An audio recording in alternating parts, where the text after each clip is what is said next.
अच्छा, गंगा जी आगे बढ़ने लगी, फिर शोर शराबा करने लगी। भागीरथ खड़े हो गए, मैया शांत हो जाओ, शांत हो जाओ, सीधी चलो, किसी बाबा से मत टकराओ, क्योंकि भारत भूमि के बाबा एक से एक खतरनाक है।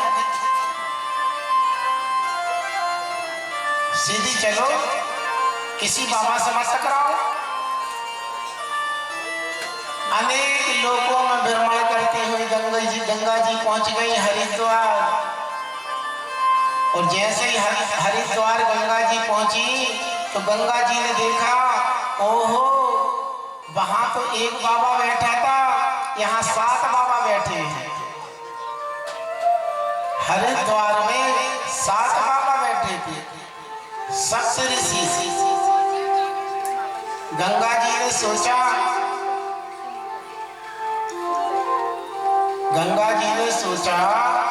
कि वहां पे एक बाबा बैठा था और 3 चिल्लू में ही सारे जल का आचमन कर गए। जिस 7 बाबा क्या करेंगे? गंगा जी ने कहा, एक काम करो, कुछ नहीं करेंगे, चुपचाप शांत हो जाओ और 7 बाबा की कुटिया बचा दो और यहां से निकल जाओ प्रणाम करके।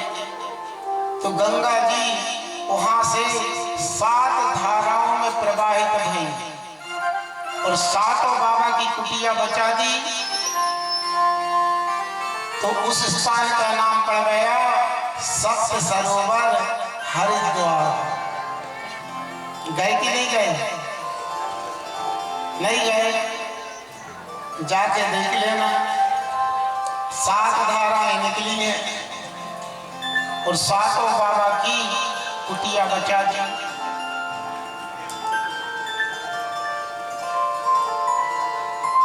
इसलिए तो, और जहां महाराज सगर के 60,000 पुत्रों की राखड़ पड़ी थी, वहां गंगा जी पहुंची और जैसे ही गंगा जी का स्पर्श हुआ, महाराज सगर के 60,000 पुत्र ब्रह्मदंड से मुक्त हो गए। और उसी दिन से हो गया सारे तीरथ बार-बार और गंगा सागर एक बार। मगर का एक आदमी आया, महाराज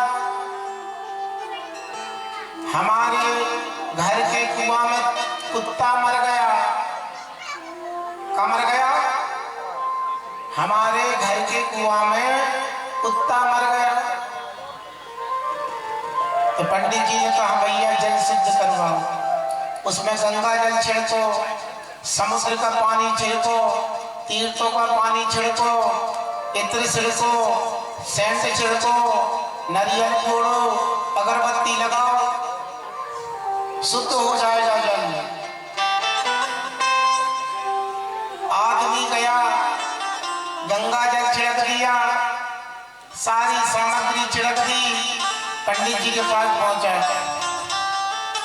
पंडित जी ने कहा, भैया शुद्धिकरण कर दी गंगा तुम्हारे कुआं की? हाँ बोले महाराज, कर दी। कैसे? बोले गंगा जी छिड़क दी, चंदन लगा दिया, नारियल फोड़ दिया, अगरबत्ती घुमा दी, कपूर जला दिया। तो पंडित जी ने पूछा, जो कुआं के अंदर कुत्ता मरा डाला था उसको निकाला कि नहीं निकाला? बोले वो तो उसी में डला है। काय में डला है? कुआं में। तो बोले महाराज वो तो सड़के गड़ के उसके 3 भाग बन गए उस किस्ते के। बोले कौन कौन से? बोले एक बन गया भाग काम का, क्रोध का और लोभ का। तो जी कौन सा कुआं है? जी कुआं है हमारा हृदय, हमारा पेट। इसके अंदर जब तक ये 3 कुत्ते पड़े रहेंगे ना, तब तक गंगा नहाने की फल की प्राप्ति होने ही वाली नहीं है। पहले हमें इन कुत्तों को बाहर निकालना पड़ेगा, तब जाके हमारा मन निर्मल होगा। और जब तक गंगा नहाने की फल की प्राप्ति हो ही नहीं सकती। इसीलिए तो हमारे बाबा लिखते हैं ना, क्या कहते हैं, अरे निर्मल मन जन सोई पावा, निर्मल जन सोई पावा,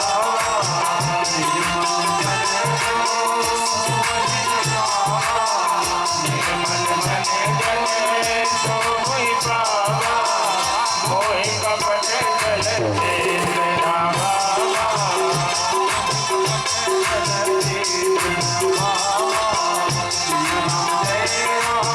जय जय राम, राम जय राम, जय जय राम, राम जय राम, जय राम, जय जय राम।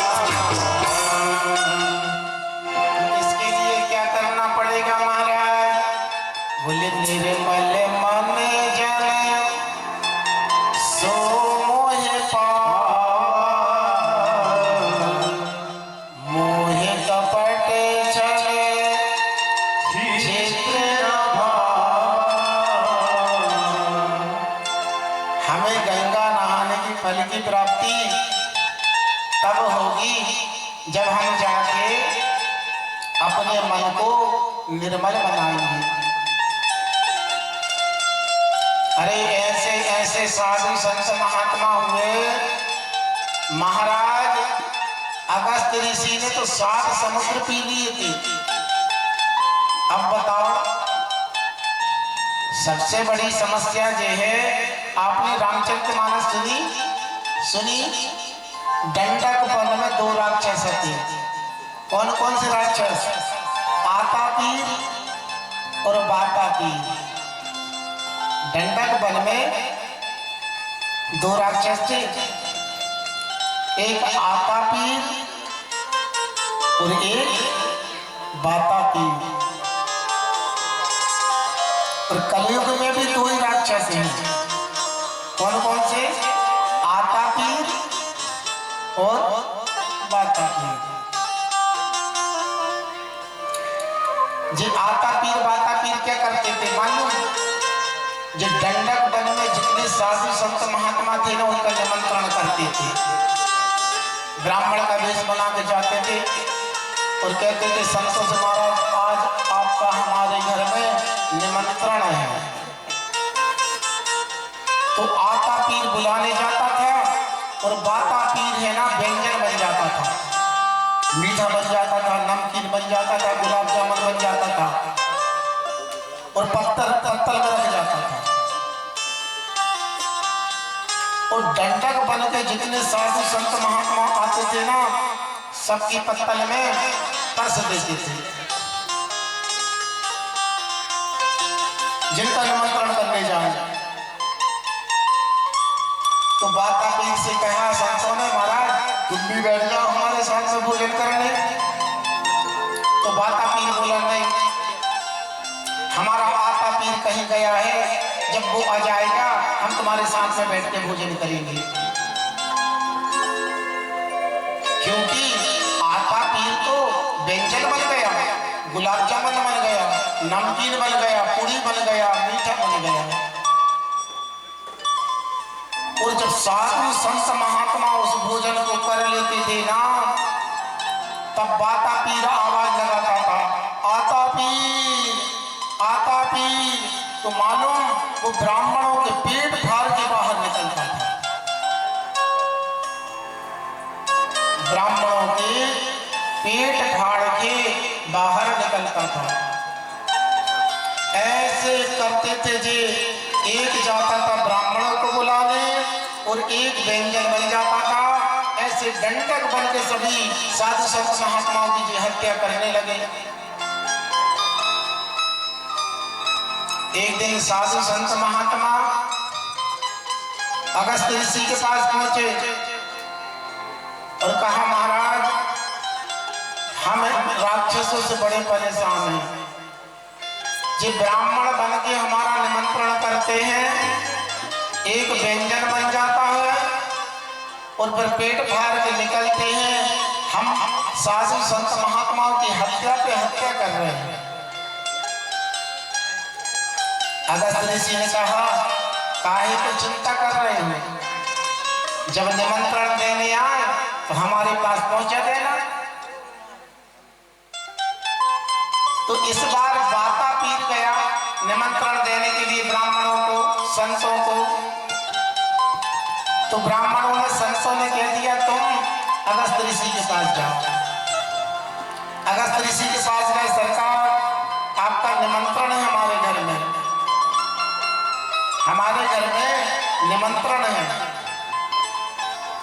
चलो बोले। अगस्त ऋषि आ गए। यहाँ आतापीर व्यंजन बन गया, नमकीन बन गया, गुलाब जामुन बन गया, पूरी बन गई, सारी भोजन की पंगत लग गई।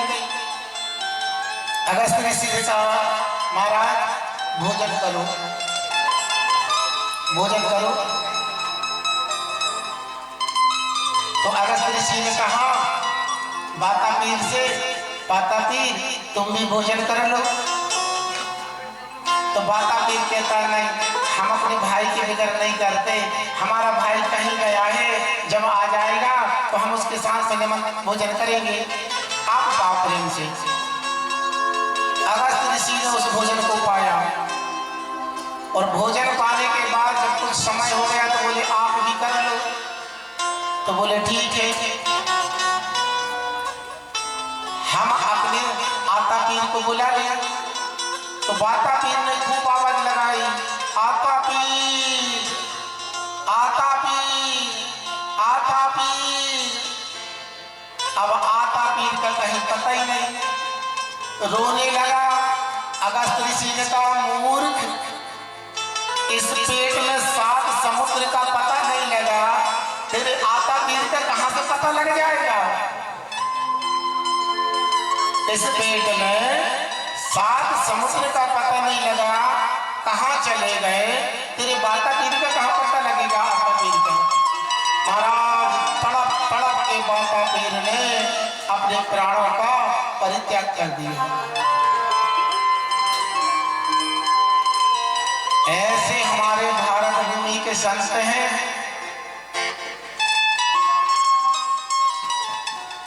अरे आप सोचो, शास्त्रों में लिखा है अतिथि देवो भव। और मैया सीता मैया जो थी ना, सीता मैया हमेशा राम जी से कहती थी कि कोई अतिथि आ जाए, कोई अतिथि आ जाए, हम उसका भोजन करा दें। और हमारी मैया लोग कहती है कि हमारे घर में कोई अतिथि ना आए, नहीं तो भोजन बनाना पड़ेगा। ऐसा ही है ना? मैया कहती है हमारे घर में कोई अतिथि आ जाए, हम उसको भोजन कराएंगे।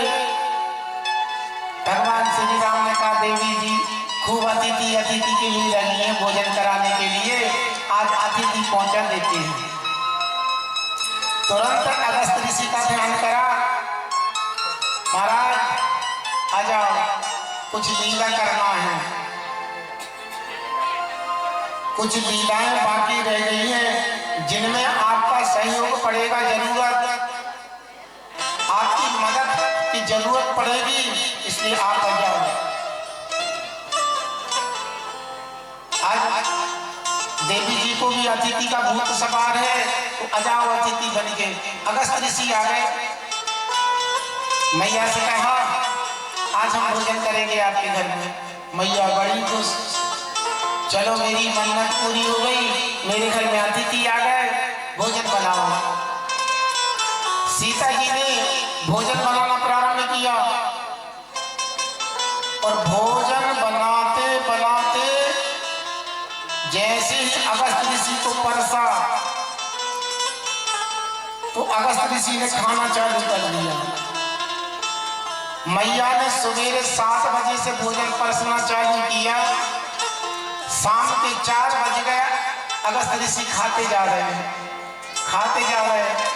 मैया पसीना पहुंचते जा रहे हैं और बेलते जा रहे हैं पूरी, और सेकते जा रहे हैं और खिलाते जा रहे हैं। इतने में राम जी आ गए। राम जी ने कहा देवी जी अगर अतिथि को भोजन करा दिया होता और करा दिया हो तो हमें भी थाली लगा दो, अपने राम भी भूखे हैं। सीता जी तो जैसे ही क्रोध में होती कि अतिथि कितना खा रहा है। सीता जी ने तुरंत कहा शांति तो रखो, एक को तो अफर जान दो। राम जी ने कहा देवी नाराज काहे पे हो रही हो? तुम तो कह रही थी हमारे घर में कोई अतिथि आ जाए, कोई अतिथि आ जाए हम उसको भोजन करा दें। तो आ गए अतिथि, भोजन कराओ। मैया ने कहा प्रभु ऐसा अतिथि नहीं चाहिए था जो खाए जा रहा है, खाए जा रहा है, खाए जा रहा, पानी पी नहीं रहा। भगवान राम ने कहा देवी जे अतिथि जो भोजन करने बैठा है ना, जे एक दिन नहीं, एक साल नहीं, 5 साल नहीं, 50 साल तक बनाती रहोगी, जे खाते रहेगा। अब तो मैया पसीना पसीना, ए भगवान मैं तो 4-5 घंटे में परेशान हो गई, तुमने तो 50,000 साल का विवरण बता दिया, कब तक खिलाऊंगी, कब तक खिलाऊंगी इसको? भगवान ने कहा देवी जी तुम तो कह रही थी अतिथि आ जाए तो आ गो अतिथि। अरे महाराज ये अतिथि को शांत करो, ऐसे अतिथि नहीं चाहिए। अच्छा अतिथि किसको बोलते हैं? जिसके ना आने की सूचना न जिसके जाने की सूचना। ऐसा नहीं कि अतिथि आ गो कल का तोड़ रहा है, जाने को दामा ही नहीं ले रहा। कोई के घर में आए हो तो क्षमा करना, ना सोचे कि हमें तो नहीं बोल रहे।